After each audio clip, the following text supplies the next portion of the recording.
Reserve bank of India ने दिया है उसके साथ काम करने का मौका, निकाली है आरबीआई असिस्टेंट की 650 वैकेंसीज के लिए एडवर्टाइजमेंट। तो इसी नोटिफिकेशन या एडवर्टाइजमेंट के बारे में डिटेल में हम इस सेशन में जानने वाले हैं। RBI assistant 2026। वैसे तो नोटिफिकेशन में लिखा हुआ है कि ये 2025 पैनल का रिक्रूटमेंट है, मतलब वैसे तो ये वैकेंसी 2025 में आनी चाहिए थी, है ना, पर आई 2026 की फरवरी में है, कोई दिक्कत नहीं है। तो इस एग्जामिनेशन की सबसे इंपॉर्टेंट बात क्या है? सबसे इंपॉर्टेंट बात यह है कि यार एग्जामिनेशन को क्लियर करने के बाद आप देश की सबसे बड़ी financial institution reserve bank of India में जाके काम करने लग जाओगे।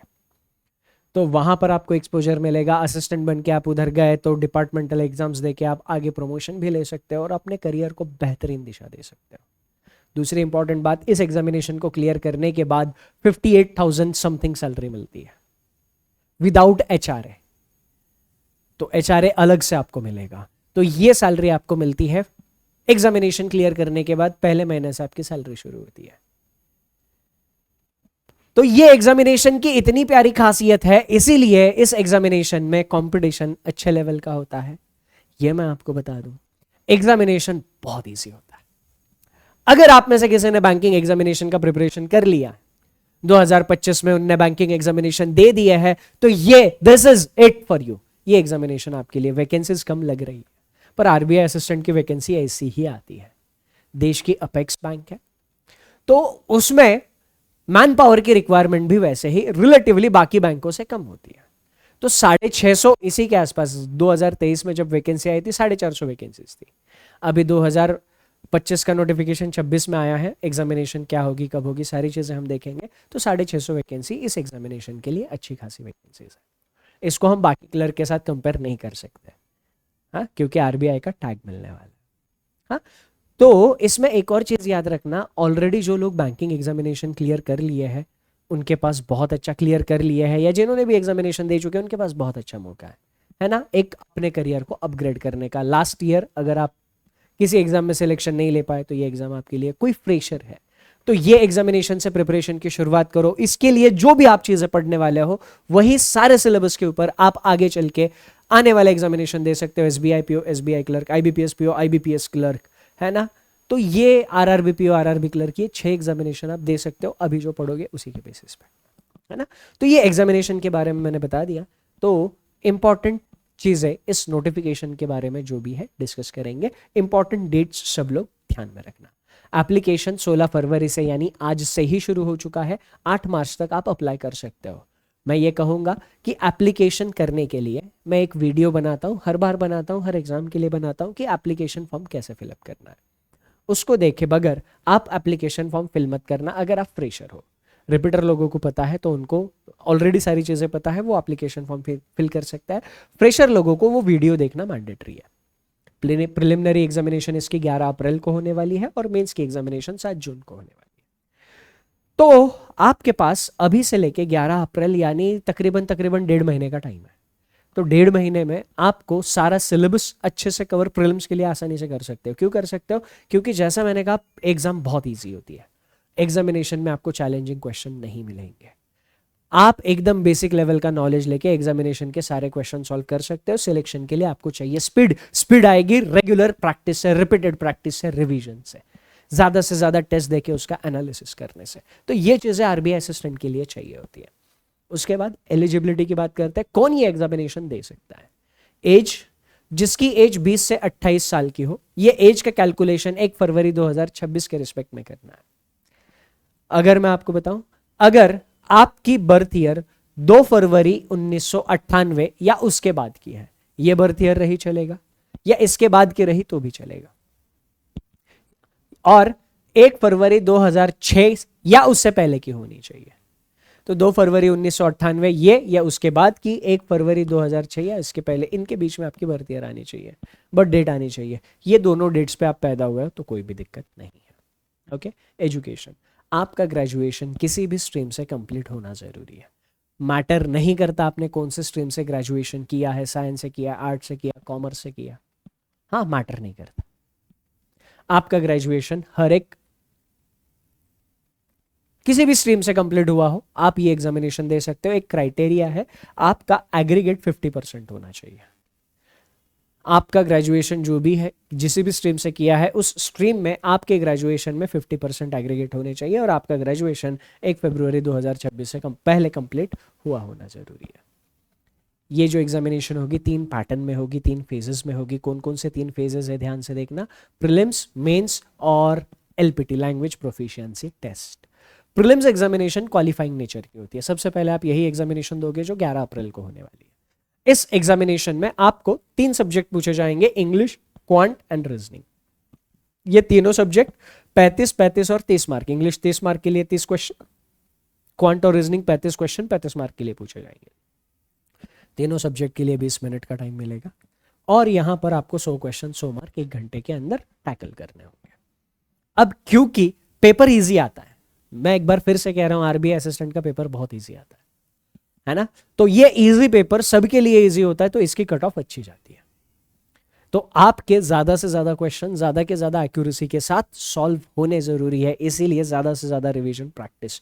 आरबीआई असिस्टेंट को क्लियर करना, प्रीलिम्स क्लियर करना is not that much challenging अगर आपने सारी तैयारी सही से कर रखी है, क्योंकि एग्जामिनेशन में क्या क्या आता है ये लगभग फिक्स है, लगभग फिक्स है ना।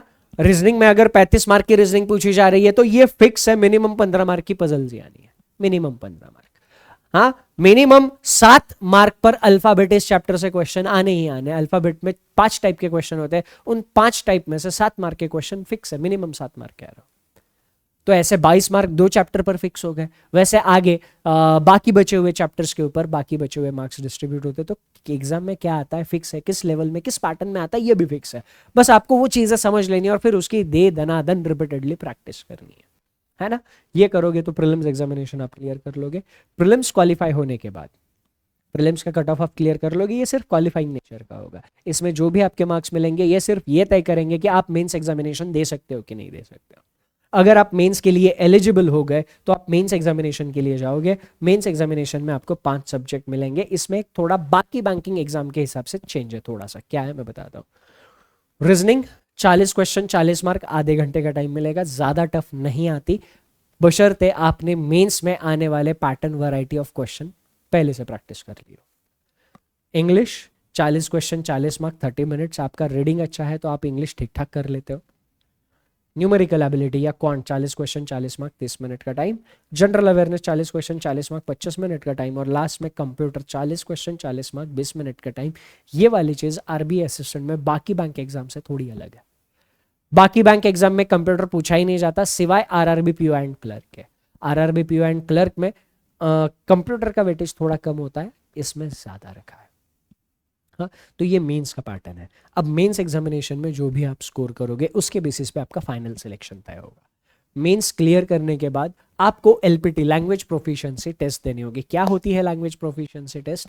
जिस किसी भी स्टेट से आपने एप्लीकेशन दिया है उस स्टेट की आपको लोकल लैंग्वेज आनी जरूरी है।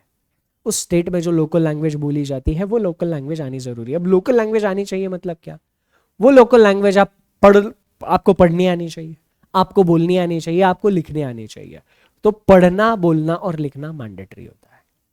अब इसमें भी क्या सीन है, अगर आप में से किसी ने 10th 12th या ग्रेजुएशन में उस स्टेट की लोकल लैंग्वेज पढ़ी है, उसके मार्क्स आपके मार्कशीट पर है 10th 12th, तो आपको एलपीटी देना जरूरी नहीं होता, मैंडेटरी नहीं होता, है ना। फॉर एग्जाम्पल आप महाराष्ट्र से अगर फॉर्म भर रहे हो, महाराष्ट्र में क्या मराठी, कोंकणी, हाँ ये लैंग्वेजेस अगर आपने पढ़ी हुई है और उसके मार्क्स आपके मार्कशीट में है तो एलपीटी आपको महाराष्ट्र से देना मैंडेटरी नहीं है। पर अगर आप जिस स्टेट से अप्लाई कर रहे हो उस स्टेट की लोकल लैंग्वेज आपने 10th या 12th में नहीं पढ़ी, 10th तक या 12th तक नहीं पढ़ी और उसके मार्क्स आपके मार्कशीट में नहीं है तो एलपीटी आपको देनी पड़ेगी। एलपीटी क्वालिफाई करना कंपलसरी है। इससे पहले बैंकिंग एग्जामिनेशन में रूल हुआ करता था, अगर एलपीटी आप क्लियर नहीं होते तो आपको 6-7 महीने का टाइम दिया जाता था कि हाँ एक बार अच्छे से फिर से तैयारी करके आओ फिर आपके एलपीटी ले लेंगे। अब वैसा नहीं है, एलपीटी फेल सिलेक्शन डिनाइड, है ना। लैंग्वेज प्रोफिशिएंसी टेस्ट फेल होने पर आपको एग्जाम क्लियर कर लो, मेंस में कितना ही अच्छा स्कोर क्यों ना हो, आपको सिलेक्शन नहीं मिलेगा। ये बात आपको ध्यान में रखनी है। सैलरी जैसे कि मैंने बोली 58,514 सैलरी आपको आरबीआई असिस्टेंट के लिए मिलेगी। जस्ट इमेजिन ढंग से मेहनत, ढंग से मेहनत, और आप ये सैलरी ले सकते हो। पहली सैलरी आपकी 58,514 एक्सक्लूडिंग एचआरए, इसमें एचआरए इंक्लूडेड नहीं है। हाँ, तो आपको एचआरए भी इसके अलावा सेपरेट मिलेगा, यानी आपकी सैलरी इससे भी ज़्यादा जाएगी। तो सैलरी बहुत अच्छी है। आप जिस ऑर्गेनाइजेशन में जा रहे हो वो ऑर्गेनाइजेशन बहुत अच्छी है, एक बहुत बड़ी ऑर्गेनाइजेशन का टैग आपके सामने लगेगा, बंदा या बंदी आरबीआई में काम कर रहे हैं, रिजर्व बैंक ऑफ इंडिया में काम कर रहे हैं। ये सिलेबस है। सिलेबस में शॉर्ट में आपको दिखा रहा हूँ, डिटेल में सिलेबस देखना चाहते हो तो यूट्यूब पर एक वीडियो है, सिलेबस को बहुत डिटेल में डिस्कस किया है। Banking examination 2026 complete syllabus by Sachin sir, YouTube पर वीडियो अवेलेबल है। वो वीडियो आपको देखनी है, कंप्लीट सिलेबस वेटेज के साथ मैंने उधर डिस्कस करा है। रीजनिंग में ये 11 चैप्टर्स आपको पढ़ने हैं, क्वांट में ये चैप्टर्स आपको पढ़ने हैं, इंग्लिश में ये वाले चैप्टर्स है, ये आपका इंग्लिश का सिलेबस है। हाँ, और वैसे ही जनरल अवेयरनेस में आपको ये सारी चीज़ें पढ़नी है। तो ये सारा कंप्लीट सिलेबस मैंने उस वीडियो में डिटेल में डिस्कस करा हुआ है। इन केस आप डिटेल में आरबीआई असिस्टेंट का सिलेबस जानना चाहते हो तो वो वीडियो आपको देखनी है। अब सारी चीज़ें मैंने आपको एग्जाम से रिलेटेड बता दी है। अब बात करते हैं रिसोर्सेज की प्रिपरेशन कहाँ से कर सकते हो। ठीक है, तो ध्यान से सुनना। ये रीजनिंग का सिलेबस है। रीजनिंग में क्या होने वाला है, आरबीआई असिस्टेंट में 35 मार्क की रीजनिंग पूछी जाएगी प्रीलिम्स में। इस 35 मार्क्स में से 15 से 20 मार्क सिर्फ एक चैप्टर पर होते हैं। 35 मार्क की जो रीजनिंग आपको प्री में पूछी जाएगी उसमें से 15 से 20 मार्क सिर्फ एक चैप्टर पर होते हैं। चैप्टर का नाम है पजल्स। तो आपके रीजनिंग के सिलेबस में सबसे इंपॉर्टेंट चैप्टर है पजल्स। पजल की आपकी तैयारी एकदम लाजवाब, शानदार, बेहतरीन होनी चाहिए, और उसके लिए मैं दी बेस्ट रिसोर्स बता रहा हूँ free of cost. The best resource free of cost puzzle के लिए 251 rules of puzzles by Sachin sir, YouTube पर है। 13 घंटे का वीडियो। अगर ये 13 घंटे का वीडियो आपने देख लिया तो फिर जिंदगी भर पजल में परेशान नहीं रहो, क्योंकि पजल में जितनी भी सारी कंडीशन आती है, फिर एग्जाम कोई भी हो, कोई भी क्लर्क लेवल का हो, कोई भी पीओ लेवल का हो, प्री हो चाहे मेंस हो, पजल में जितनी भी वैरायटी ऑफ कंडीशंस आती है, जितने भी वैरायटी ऑफ स्टेटमेंट्स आते हैं, सारे मैंने इधर एक्सप्लेन किए हुए। 13 घंटे का वीडियो है, टू बी प्रिसाइज 12 घंटे 44 मिनट, 12 घंटे 44 मिनट का वीडियो है। 251 rules of puzzles by Sachin sir YouTube पर अवेलेबल है, फ्री ऑफ कॉस्ट है, देखना है ना। तो इधर से पजल का सारा क्लियर हो जाएगा। ये जब हो जाएगा 40 hours puzzles by Sachin sir YouTube पर ही अवेलेबल है ना। तो ये वाला वीडियो आपको देखना है, इसमें सारी की सारी चीज़ें आपकी डिटेल में कवर हो जाएगी। पजल आपका क्लियर हो जाएगा। पजल क्लियर हो गया तो आपके ये जो 15 से 20 मार्क है रीजनिंग में पजल के, ये श्योर शॉट आप ले लोगे, श्योर शॉट है ना। सिर्फ 2 सेशन देखने हैं, 2 सेशन देखने हैं, 2 सेशन देख के ये 15 से 20 मार्क आप आराम से ले लोगे। ठीक, उसके बाद अगर आप में से कोई ऐसा है कि यस यूट्यूब तो हम कर ही लेंगे बट मुझे बैचेस फॉलो करनी है, तो बैचेस के लिए आप बैंक महापैक फॉलो कर सकते हो। बैंक महापैक में A to Z सारे बैंकिंग एग्जामिनेशन के बैचेस आपको मिलते हैं बैंक महापैक में, है ना। तो जो भी एग्जामिनेशन हो रहे हैं उसके सारे बैचेस आपको बैंक महापैक में मिल जाएंगे। 1 साल का सब्सक्रिप्शन होता है। अगले 1 साल तक जितने भी बैंक एग्जामिनेशन होने वाले हैं उन सारे के सारे एग्जामिनेशन के बैचेस आपको बैंक महापैक में मिल जाएंगे। इसके अलावा आरबीआई असिस्टेंट को लेकर आपको कोई परेशानी है, कोई प्रॉब्लम है, तो वो प्रॉब्लम या परेशानी आप कमेंट सेक्शन में लिख देना, है ना। मैं या मेरी टीम उसका रिप्लाई करने की पूरी कोशिश करेंगे। अब फॉर्म कैसे फिल करना है, क्या क्या प्रोसीजर फॉलो करनी है, उसके लिए एक सेपरेट वीडियो बनेगा, तो वो वीडियो भी आपको देखना है और उसके बाद ही एप्लीकेशन करना है। That's it from my side in this session. Thank you, take care and सबसे important enjoy your time. Bye bye.